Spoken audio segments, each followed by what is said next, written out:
Okay guys, today's video is going to be all about macronutrients. Building a balanced plate shouldn't be rocket science. So why are macros so important? Whether you're trying to maintain a healthy body weight, lose weight, or build muscle, recognizing what foods fit into each category is crucial. Let's break it down a little bit more, shall we?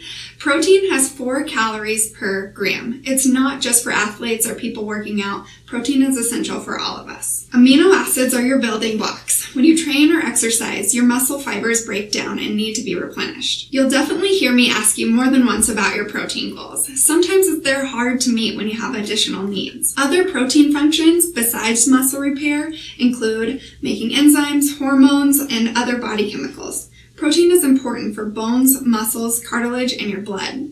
Not a fan of meat? There's other plant-based proteins, including soy, tofu, nuts, beans, peas, oats, and some other vegetables. Next, we've got carbohydrates. Not something to be afraid of. Eating too little can mean you don't have enough glycogen stores, which can also inhibit your athletic performance. Without glycogen, which is carbs broken down, your body will look for other places, which can lead to lean muscle mass loss. Carbs can be tricky though. One size doesn't fit all. Leftover carbs stored in our liver and muscle are to be used for later, but when we have extra, it can become unwanted weight gain. Good news is you can tweak carbs to fit whether you're training on those days or on your off days. Another thing I see quite frequently with carbohydrates is when people reduce them, they often lose weight quickly. Don't be fooled, some of that can be water weight loss. There's a lot more to carbohydrates than people think. Some of my carb tips include focusing on high fiber, nutrient-dense carbohydrates. So when you have the chance to pick more of the fruit and vegetable-based carbohydrates or things like beans and oats, I would more recommend those to be included in your diet rather than having the donut or the processed cereal or things that aren't going to fill you up and you're going to be left hungry and craving for more.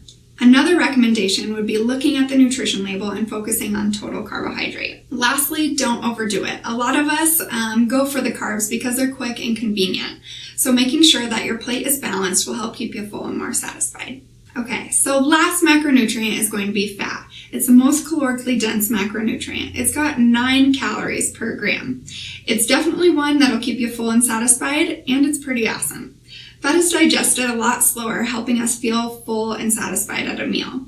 Fat can be something that's easily overdone.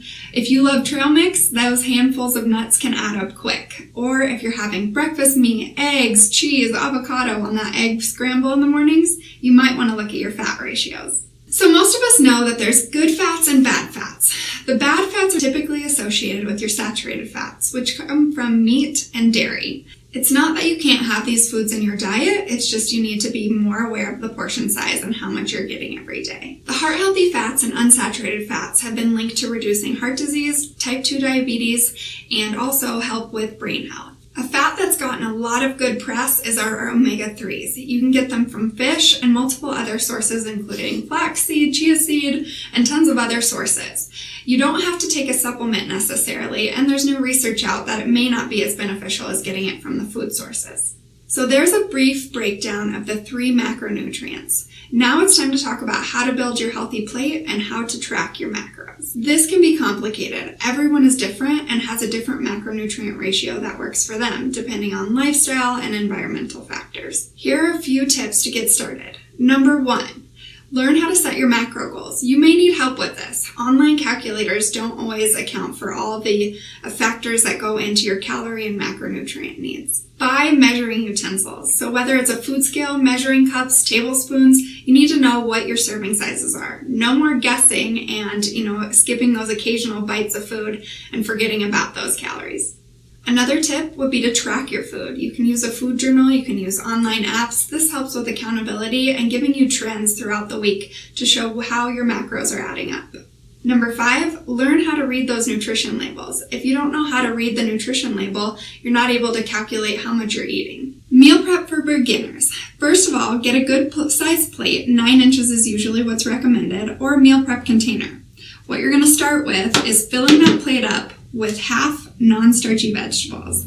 Next, you're going to add that lean protein source and then a complex carbohydrate to make it a balanced meal.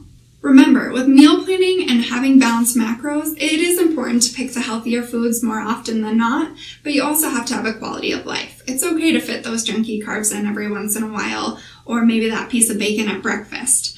The most important part is it's sustainable and you're meeting your health goals. So we have fats, we have protein, and we have carbohydrate. This is also a carbohydrate, a little bit more junky than the pineapple. They're really important to balance out so that you're feeling full and satisfied after meals. They also have different functions.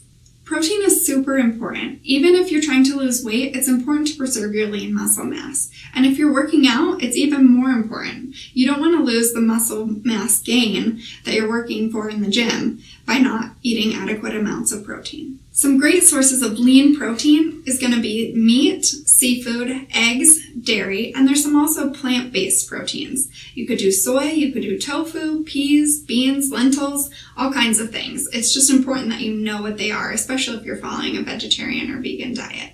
Carbs are not something to be afraid of. It's important to figure out which ones are more nutrient dense than others and maybe not eat those junky ones all the time.